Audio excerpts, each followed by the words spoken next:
Kondo était un homme simple, un bûcheron de la forêt de Nzamba, réputé pour sa densité et ses mystères. Chaque jour, il s'aventurait dans la forêt, se frayant un chemin à travers la végétation dense, armé de sa hache usée et de son courage. C'était un travail dur, mais il n'en voulait pas d'autre. Le soleil était son allié et la forêt son domaine. Toutefois, il y avait un secret ancien, enfoui dans les entrailles de cette forêt, un secret que même les plus vieux du village chuchotaient à voix basse. Le village de Nzamba vivait en harmonie avec la nature, mais les anciens disaient toujours aux jeunes générations de ne jamais trop s'aventurer dans certaines parties de la forêt.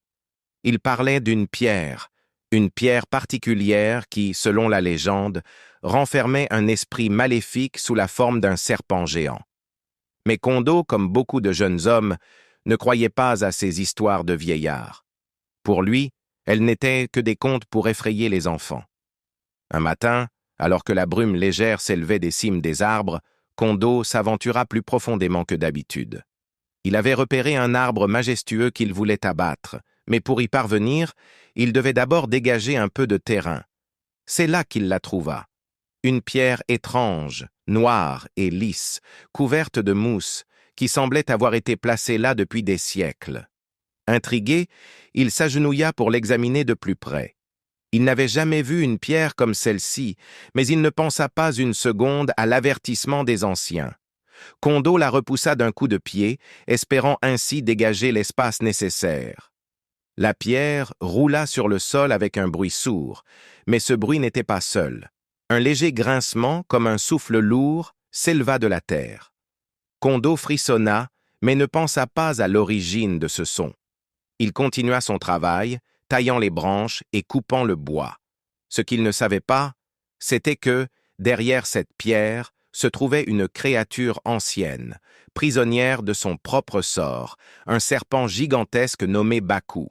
Ce serpent, autrefois roi des forêts et des montagnes, avait été enfermé là par les anciens sorciers pour ses péchés, après avoir causé des destructions irréparables. En libérant la pierre, Kondo avait aussi libéré Baku. Au début, Kondo ne remarqua rien.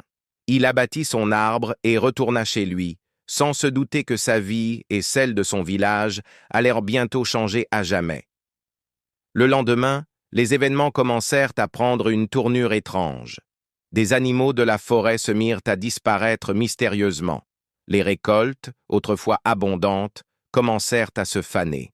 Les habitants de Nzamba se plaignaient de mauvaises récoltes et de rêves perturbants, souvent hantés par l'image d'un serpent gigantesque. Les villageois inquiets se tournèrent vers les anciens.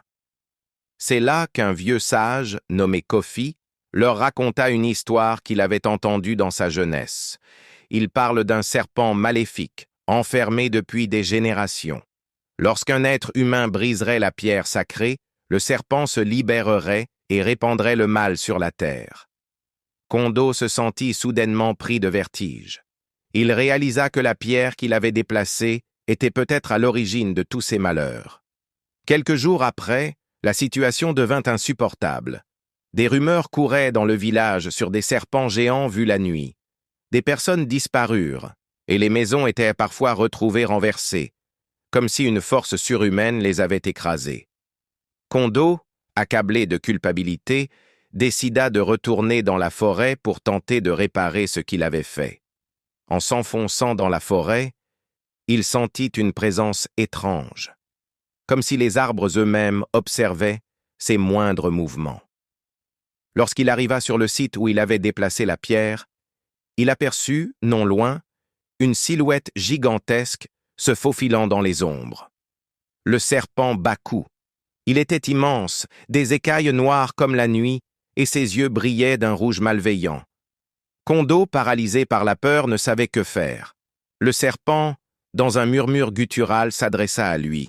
« Tu m'as libéré, mortel, et maintenant, tu vas en payer le prix. » Kondo, tremblant, tenta de s'expliquer.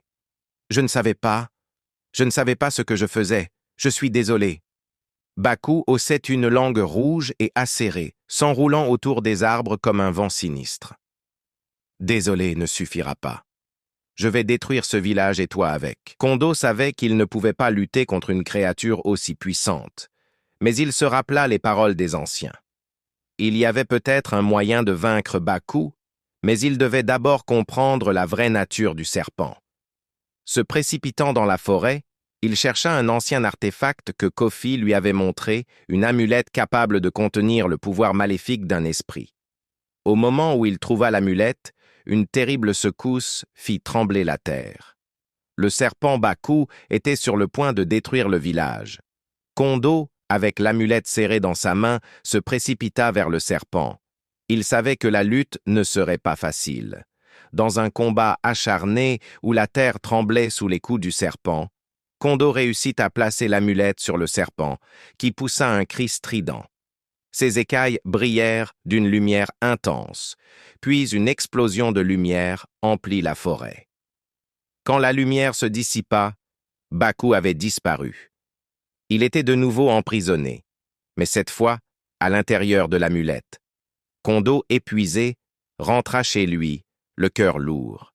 Il avait libéré une force qu'il n'avait pas comprise, mais il avait aussi sauvé son village. Cependant, il savait que son acte, aussi héroïque fût-il, avait des conséquences qu'il devrait affronter toute sa vie. Il avait réveillé une bête, et la bête, bien que battue, ne resterait jamais totalement silencieuse.